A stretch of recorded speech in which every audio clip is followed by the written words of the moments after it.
This is a deeper listen from KEXP, the show we talk with musicians about the thoughts and experiences that shape their music. I'm Emily Fox. And before we get into today's story, I want to let you know that this week is KEXP's Spring Fun Drive. KEXP is a radio station based in Seattle, also broadcasting in the San Francisco Bay Area, streaming worldwide at KEXP.org. And we are a publicly funded radio station. The majority of our budget comes from listeners. Please consider donating to support A Deeper Listen and KEXP. We have some thank you gifts you can check out when you donate at KEXP.org/deeper. Meanwhile, on today's podcast, we're talking with... Hi, I'm TOKiMONSTA. I'm a music producer and DJ based out of Los Angeles.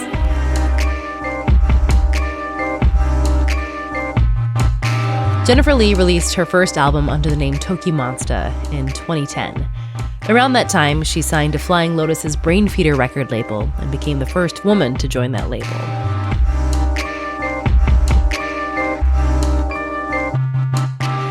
In 2014, she started her own independent label called Young Art Records. Then, in late 2015, she was diagnosed with a rare brain disease, and in early 2016, she underwent 2 brain surgeries. But the mortality rate of the surgery I had was extremely high, but the illness itself is fatal. After losing her ability to comprehend language and music for a while following the surgery, she went on to start making her Grammy-nominated album, Lune Rouge, just a few months after the procedure. That album made TOKiMONSTA the first female Asian American producer to be nominated for a Grammy for Best Dance Electronic Album.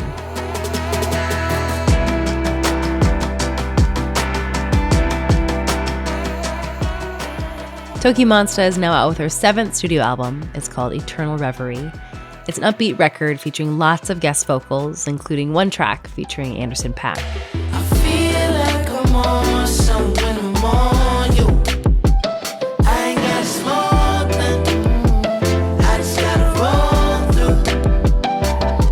through. This latest record was created while TOKiMONSTA's best friend was diagnosed with cancer and ultimately passed away.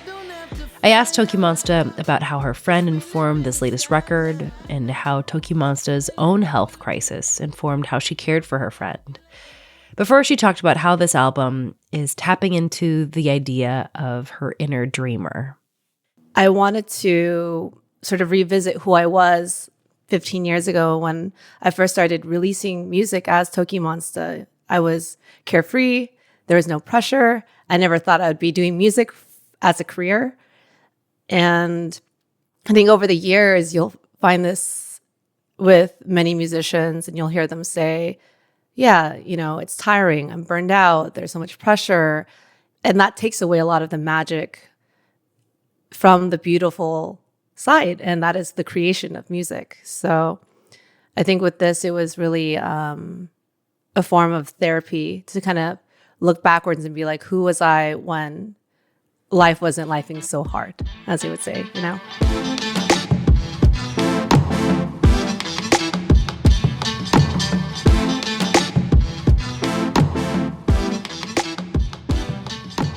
And gosh, it sounds like you've gone through so much in the last, 15 years.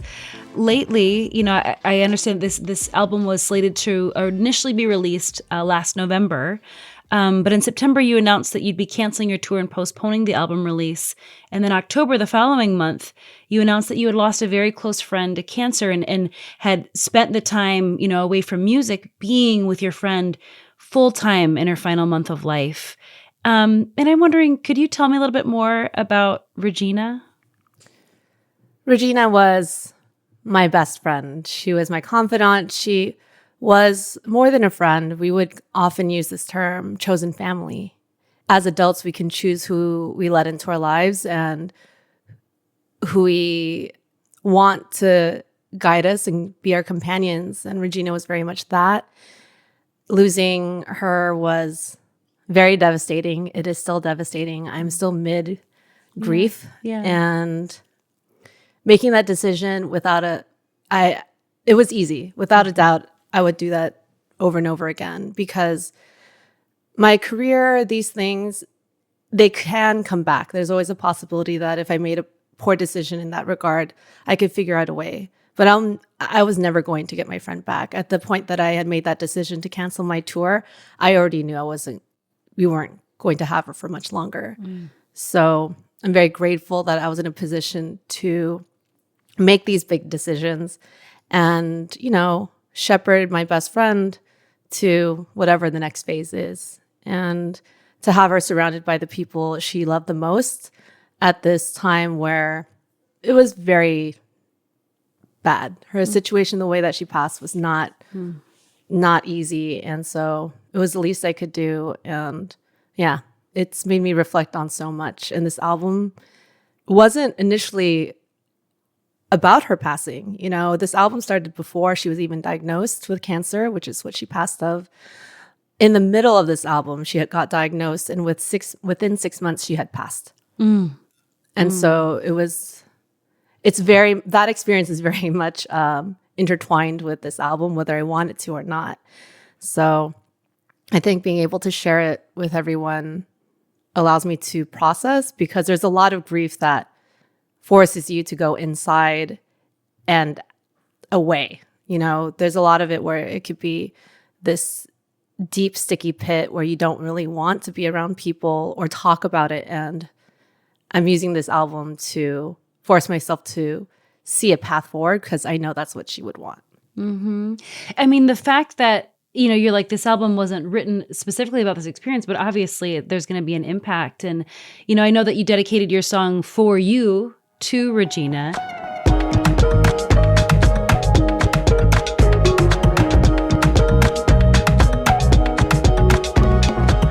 Can you tell me more about this song? Like, was it written specifically for her, or as you're going through this experience, you're like, oh, this song is actually for her? I think when I started this album, she was fine, right? I had taken time off touring. I started working on it. Regardless of her illness, she still had a profound impact on this album even beforehand. But as she got diagnosed, one of the things that we would do is listen to music or talk a lot when I would drive her to chemo. And so, me, her partner, and a couple other people would drive her to chemo. And a lot of the music at the time was more to uplift her during that moment. Her prognosis wasn't so dire in the very beginning. It definitely snowballed towards the end. So a lot of the music was a form of therapy for her and something to be excited about. Or like, I made this really fun, upbeat song, I dedicated it to you for, when you're done with all this. And with For You, it's a song I made because of her influence on me. That's the kind of music she loves from me.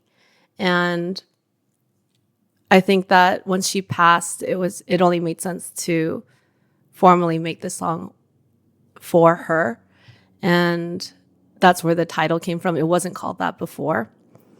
And I wish I could have shared it in its completion with her, but who knows where you go next. But I'm hoping that she can feel that song and know that it's about her. And I only was able to make it because of her influence.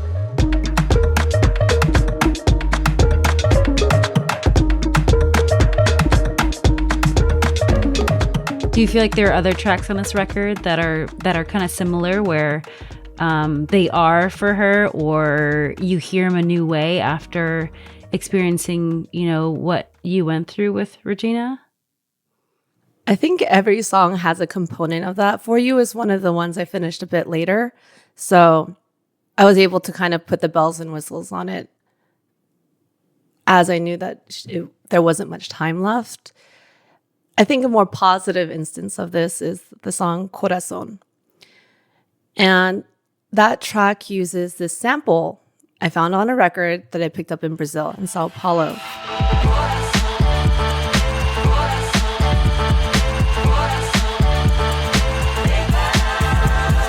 And Regina was with me in Sao Paulo when I found this record, and I wouldn't have found the record without her. Essentially, Regina, my best friend, was also my occasional tour manager. Yeah, I just love for that. fun, Yeah, right? just so you could hang out together. I love this. Exactly. You know, she was by trade, she was like an excellent web designer, but it made her really flexible. So I was like, hey, you want to start tour managing sometimes? And she's like, sure. And that was like 5 years ago, or maybe even longer. So when she went with me to Sao Paulo, she was much like the planner. She was the one who would, you know, camp counselor, figure out where we should go eat. So we went to this cute neighborhood to go eat that she had researched. And as we were walking there, she pointed out this guy on the street selling all these vinyls. He had, you know, a very weathered record player, not very awesome headphones, but this beautiful collection of vinyl. And we went through it together. You know, I picked up some vinyl and she did as well, but I wouldn't have picked up any of those records if she wasn't with me. And I wouldn't have found that song if she wasn't with me. And it was really after her passing that I realized that she really left this large footprint on many facets and aspects of this album. That was a very direct one because I really wouldn't have made that song if she had not pointed out the record guy. But, you know, even the influences of going more dancey and a tiny bit more housey and a tiny bit more disco, that's all Regina, you know? Yeah, because it is, very disco, that track. Yeah. And she is a big fan of disco. You know, she's half Italian. She loves her, like, you know, Italian disco, I guess, to put it simply, but also just the idea of house music and dance in general. So I felt like our tastes in music evolved together and also very much intertwined. We have like a shared playlist algorithm that we have on Spotify, for example. And, you know, even in her passing, it's like that. Weirdly, her algorithm still exists. So it's like her way of curating music lives through technology. And weirdly, her algorithm still feeds me songs that are influenced by her taste. And it's kind of weird, but also beautiful in a way.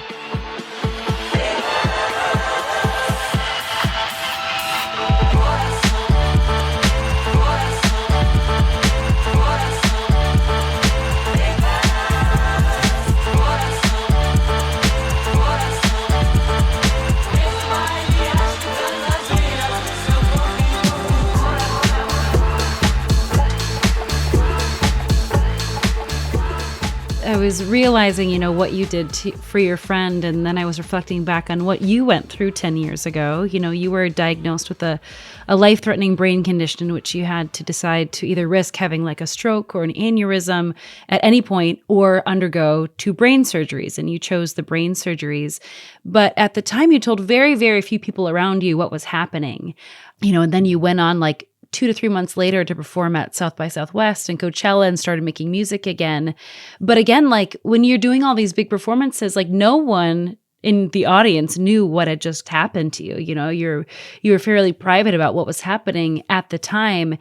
And so I have a feeling, you know, only so many people could really be there for you during that time because so few people knew. And so, you know, having that had this life-threatening situation happening to you 10 years ago, I'm curious what it felt like again for you to like be able to be there for your friend during her final moments when she was probably so scared and in dealing with, you know, a health crisis of her own. Yeah, I guess she could turn to me because I understood what it was like to face your mortality. And truthfully, at the time, you know, when it was getting closer to the end, she was not in a position to be aware of her own prognosis, unfortunately. Her cancer that started off it was triple negative breast cancer, had metastasized to her brain.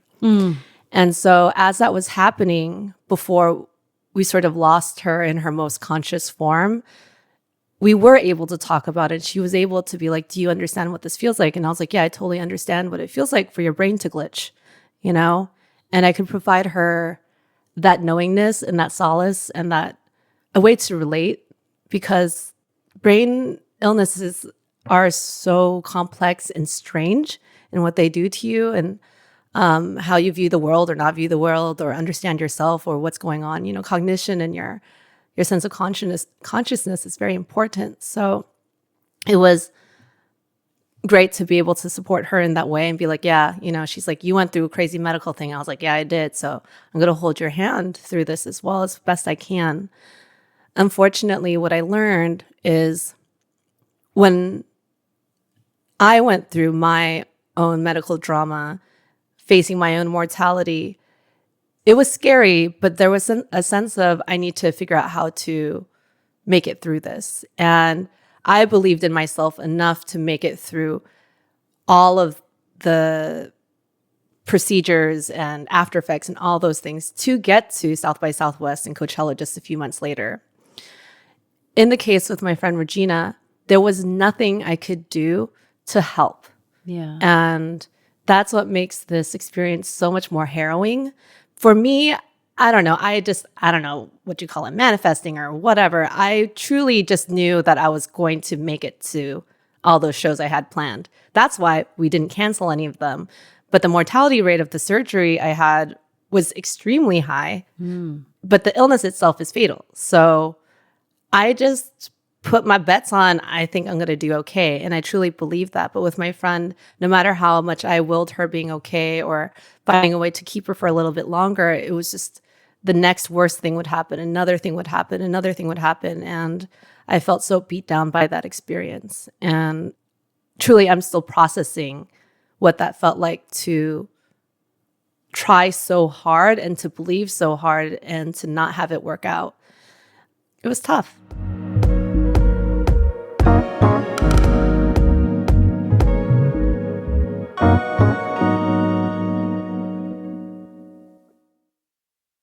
I understand that after going through these 2 brain surgeries, there was a period of time where you weren't able to talk or even understand speech because I think your brain's probably rewiring. But then also when you would hear music, it just sounded like a bunch of noise. You couldn't process it. And to understand that that's how you felt, and then you were able to, again, perform and make music 2 to 3 months later is just amazing to me. And so I'm curious, what did it feel like to not be able to communicate or, make music or even hear, understand music for that period of time? And I'm curious, once you started getting that ability back, what did it feel like to, again, make music again? It's almost like a dream to look back at that time, because how do you explain to someone what it's like to not be able to speak when clearly I can speak now? Yeah. And it's almost like I recall a memory of a memory. It was strange, the main side effect of this bypass surgery I had on my brain was aphasia. And aphasia is when you lose the ability to communicate. And I had acute aphasia, which is I really could not communicate and I couldn't understand anything anyone was saying to me. I like using the analogy. It felt very like Charlie Brown, Peanuts gang, all the adults talking. I had no idea what anyone was saying. And it's a very lonely place to be because I was cognizant. I was very aware that I could not understand people, and I was very frustrated that I could not find words. I wanted to talk, but nothing proper would come out, gibberish. I would actually even try writing, and I could not write words. So you don't know where that's going to end. You don't know how long you're going to be in that state. But at the same time, I was also in extreme pain from the brain surgeries. I would intermittently lose motor functions, like randomly my left arm would go limp, and it's a lot to deal with. So I just tried to focus on getting through each day. And I would find as I moved through, my aphasia started to get a little bit better. And that meant I could say, I'm hungry, or no, for example, or whatever it is that people were saying to me and I had to respond to. I could kind of find some words that I can understand a little bit more. It wasn't until I was maybe like a week out that I realized I couldn't understand music, which was very alarming. In the hospital, there's not a lot of music. I didn't know that I couldn't understand it, but my ex-partner at the time wanted to watch Portlandia, so I already knew I wasn't going to understand what was going on, but I knew I was very familiar with the show because I had seen it many times. When he turned it on, at that moment, I realized I didn't understand the intro song.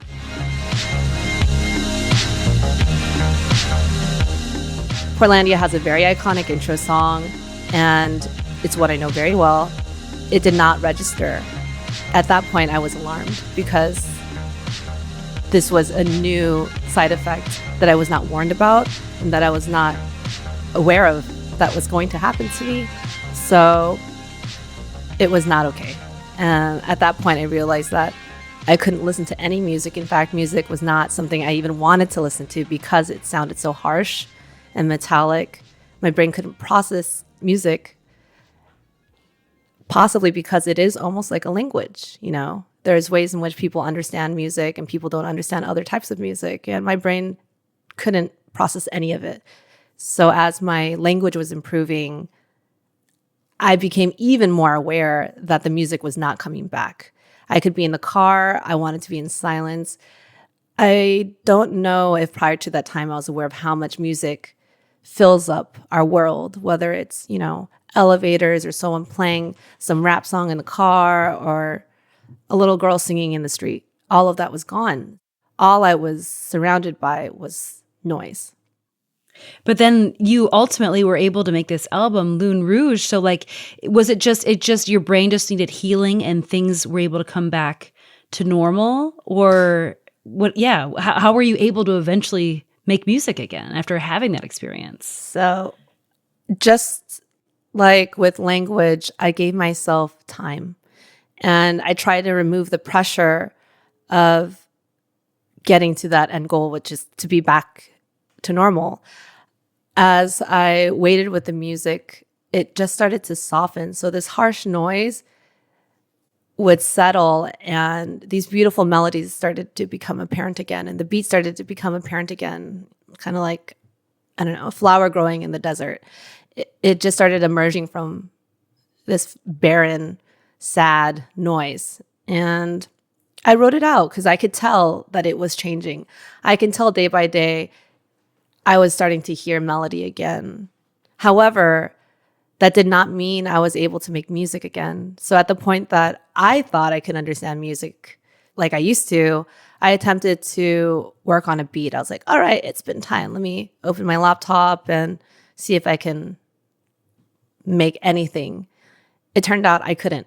And it was bad. And I knew enough to know that what I was making was bad and not up to standard, not even an iota of what I would usually be able to make in terms of quality. So I was very stressed at that time because music is my life. And as much as I love listening to music, creating music is so much of my life and my passion.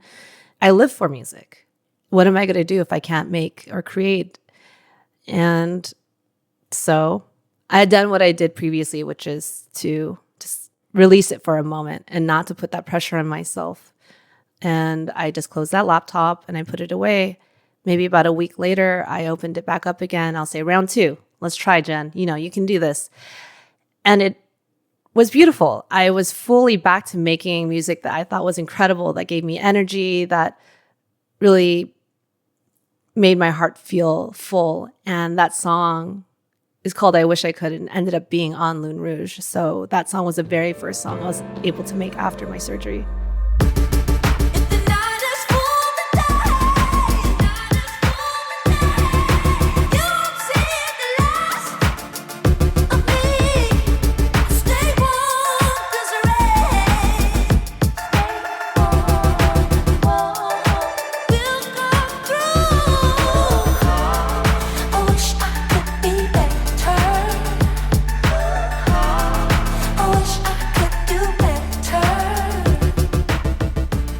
My final question is, KEXP, we're all about music discovery, and so we would love for you to give us a music recommendation.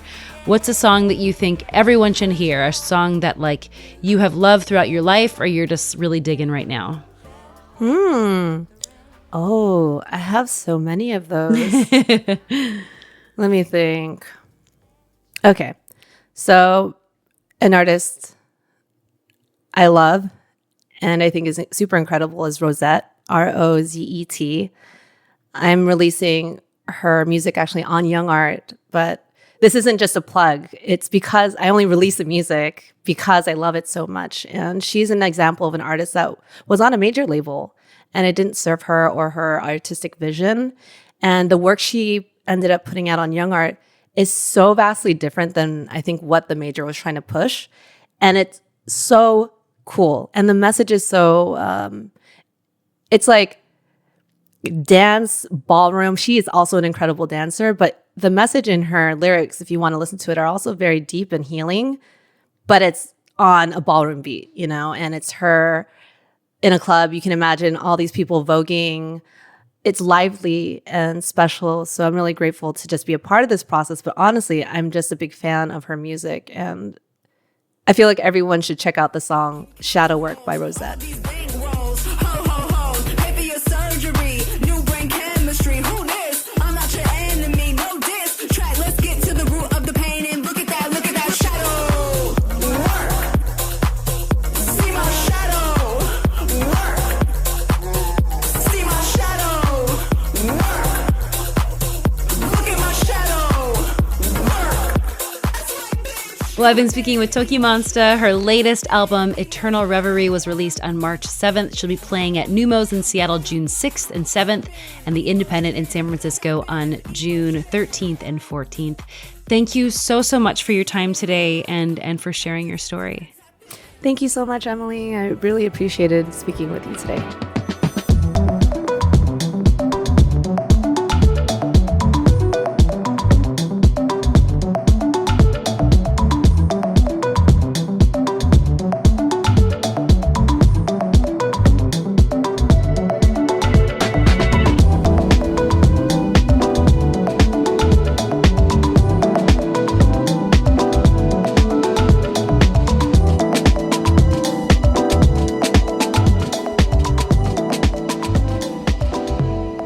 And that was A Deeper Listen.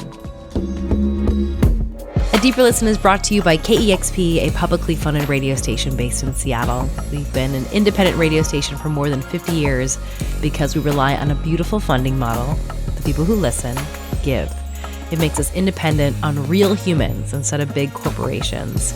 If you value what you hear on this podcast, please give now during KEXP's Spring Fund Drive. If you give $10 a month, you can get a KEXP t-shirt or water bottle. For $20 a month, you can get a KEXP baseball tee. See what those thank you gifts look like when you give at kexp.org/deeper. And thanks for taking a deeper listen.